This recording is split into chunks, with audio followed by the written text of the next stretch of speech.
Hello दोस्तों, SBI dividend yield fund सबसे नया फंड है। मार्च 14 मतलब पिछले महीने ही इसका इंसेप्शन हुआ है और उन्होंने लगभग अपना 74% का अपना इन्वेस्टमेंट कर दिया है। क्योंकि ये डिविडेंड फंड है तो मेरा बहुत क्यूरियोसिटी था कि कौन कौन से ऐसे स्टॉक्स हैं एज ए डिविडेंड स्टॉक जो फंड मैनेजर ने लिए हुए हैं। तो इस वीडियो में जितने भी स्टॉक्स हैं हम उसके बारे में बात करने वाले हैं, लेकिन फोकस हम रखेंगे टॉप के 10 स्टॉक्स में, क्योंकि वहां पर सबसे ज्यादा बल्क में उन्होंने बाइंग की हुई है। तो देखिए, जो पहला नाम है वो है इंफोसिस, और आप देखिए फंड ने 8% से ज्यादा अपना जो वेटेज है वो इंफोसिस में दिया हुआ है। अगर आप इंफोसिस या आप पिछला साल का अगर आप डेटा देखेंगे इंफोसिस का, तो आप देख सकते हैं 31 रुपीज का, 16 और 15 31 रुपीज का उन्होंने डिविडेंड दिया था।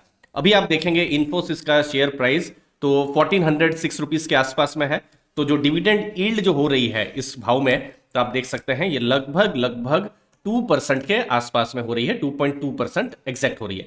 अभी इंफोसिस की अगर आप देखेंगे साल में 2 बार डिविडेंड आता है। एक आता है Q2 के बाद, मतलब जो सितंबर का क्वार्टर जब खत्म होता है अक्टूबर में वो डिविडेंड आता है, और दूसरा डिविडेंड इस समय में आता है, अप्रैल के समय में आता है जब उनके फाइनल रिजल्ट आते हैं। जैसे इस जो फाइनेंशियल ईयर है 23, ऑलरेडी एक डिविडेंड 16.5 रुपए का आ चुका है, और चूंकि ये मैं वीडियो बना रहा हूं और बहुत कम दिनों में ही फाइनल डिविडेंड भी आने वाला है, लेकिन अभी फिलहाल ये जब मैं वीडियो बना रहा हूं तो 16.5 रुपए का इंफोसिस का अभी का जो फाइनेंशियल ईयर है FY23 जो था, जो जस्ट खत्म हुआ है, उन्होंने उतना डिविडेंड दिया है। तो देखिए, पहला नाम इंफोसिस है, दूसरा नाम है आईटी की दूसरी कंपनी टीसीएस। टीसीएस एक बहुत ही इंटरेस्टिंग केस है।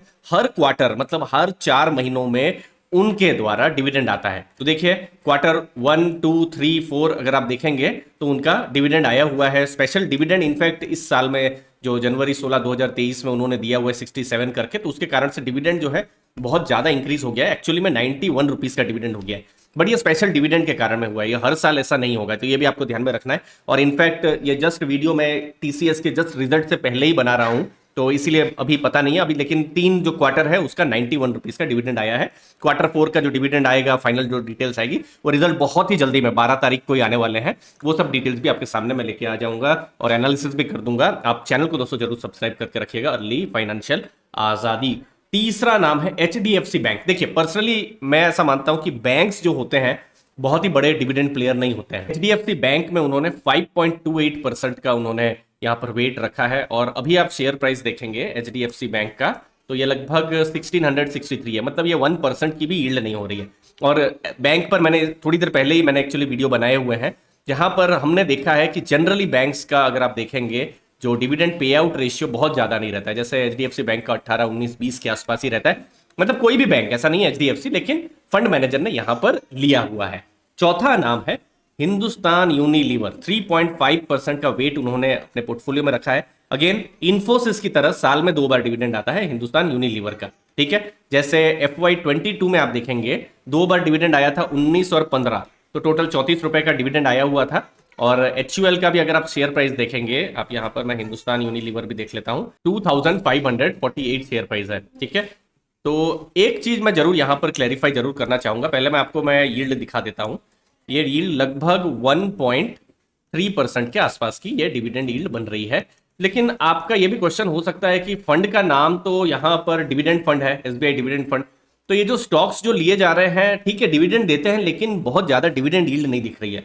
तो देखिए, जैसा मेरा एक्सपीरियंस है कि जो भी फंड होते हैं, जैसे एसबीआई डिविडेंड यील्ड फंड है, उनका जो अप्रोच जो है वो डिविडेंड स्टॉक्स पर तो है ही, लेकिन ऐसी भी कंपनियां जो पोटेंशियल ग्रोथ भी करती रहे, ठीक है। तो ये जितने भी नाम हैं, और इनफैक्ट और भी बहुत सारे नाम आने वाले हैं, तो उन्होंने स्टेबल कंपनियों को ज्यादा यहां पर मैं देख पा रहा हूं, यहां पर उन्होंने फोकस में रखा हुआ है।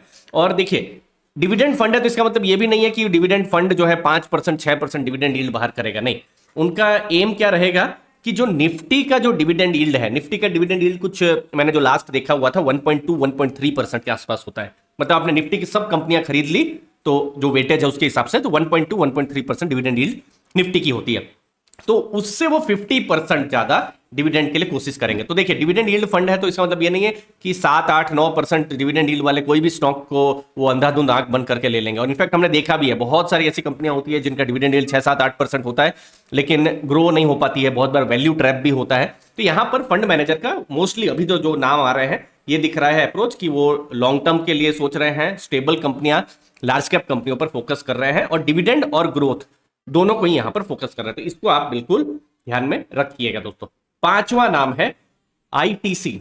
बहुत बड़ा मेम स्टॉक हुआ करता था, लेकिन ऑल टाइम हाई में भी आ गया है। 2019-20 में बहुत मजाक उड़ाया गया था, मुझे याद आता है। लेकिन आईटीसी ने बहुत अच्छा डिविडेंड दिया है। उनकी डिविडेंड पॉलिसी है कि जो भी कमाएंगे 80% से ऊपर वो डिविडेंड पे कर देंगे। तो फाइनेंशियल ईयर 22 अगर आप देखेंगे आईटीसी के केस में, तो उन्होंने 11 रुपए 50 पैसे का डिविडेंड उन्होंने डिक्लेयर किया हुआ था।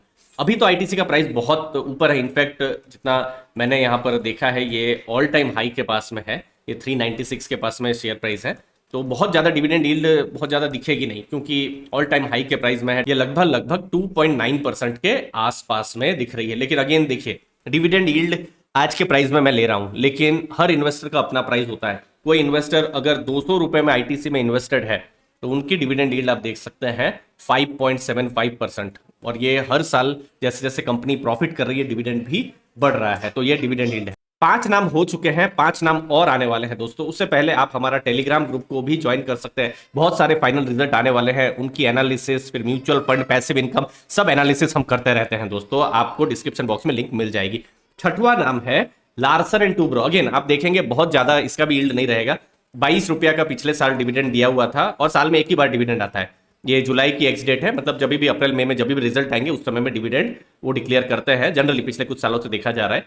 तो 18 रुपए FY21 में, फिर FY22 में 22 रुपए का उन्होंने डिविडेंड दिया था। और अभी भी आप शेयर प्राइस देखेंगे तो 2200 से ऊपर ही इनफैक्ट है। तो 1% की ये जो है यील्ड आपको देखने को मिल रही है।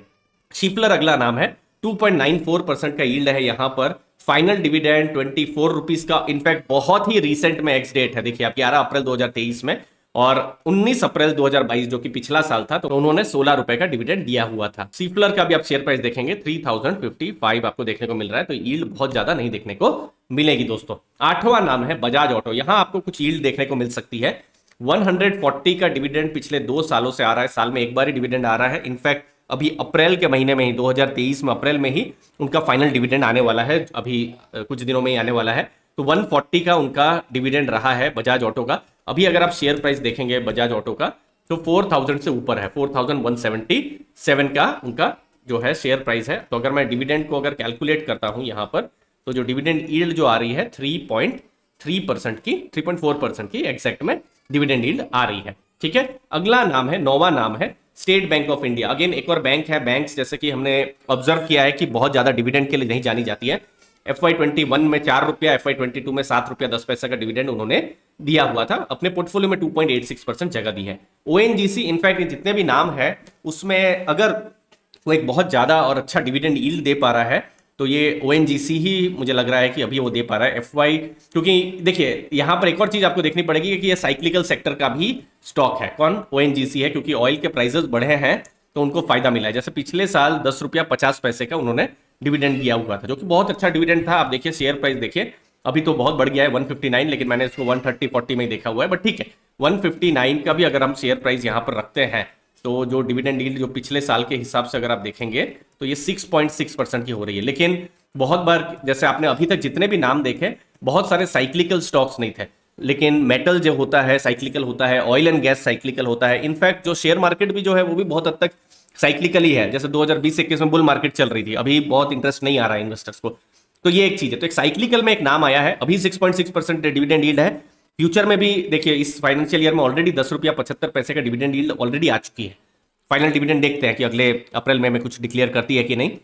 अभी तो फिलहाल ONGC को ज्यादा तेल का बहुत फायदा मिल रहा है, प्रॉफिट भी कर रही है, डिविडेंड भी मिल रही है। लेकिन ये साइक्लिकल स्टॉक है, ठीक है ना। तो यहाँ जो डिविडेंड है घटता बढ़ता रह सकता है। सिमिलरली आपको इंडियन ऑयल, भारत पेट्रोलियम में भी देखने को मिल सकता है, उन सब साइक्लिकल स्टॉक्स में। सिमिलरली जैसे आपने टाटा स्टील में देखा होगा, बहुत अच्छा डिविडेंड था FY22 में, लेकिन 21 में नहीं है। तो हमने कुछ 10 नाम डिस्कस किए हैं, मुझे उम्मीद है आपको वैल्यू मिली होगी। और भी बहुत सारे नाम है, लेकिन यहाँ मैं सिर्फ आपको इन्फॉर्म ही कर रहा हूँ। यहाँ मैं वेटेज और बाकी क्लियर डिस्कशन अभी नहीं कर रहा हूँ। जैसे उन्होंने पावर ग्रिड, गेल, फिर Maruti, Nestle, TVS Motors, UltraTech Cement, फिर Divi's Lab, Tata Steel, Mahindra and Mahindra, ICICI Lombard, Tech Mahindra, HDFC AMC, फिर LTTS जो है लार्सन एंड टूब्रो की कंपनी, फिर बैंक ऑफ बड़ौदा, फिर HDFC लिमिटेड, फिर ग्रैंडवेल नॉर्टन, फिर GE शिपिंग और एबट।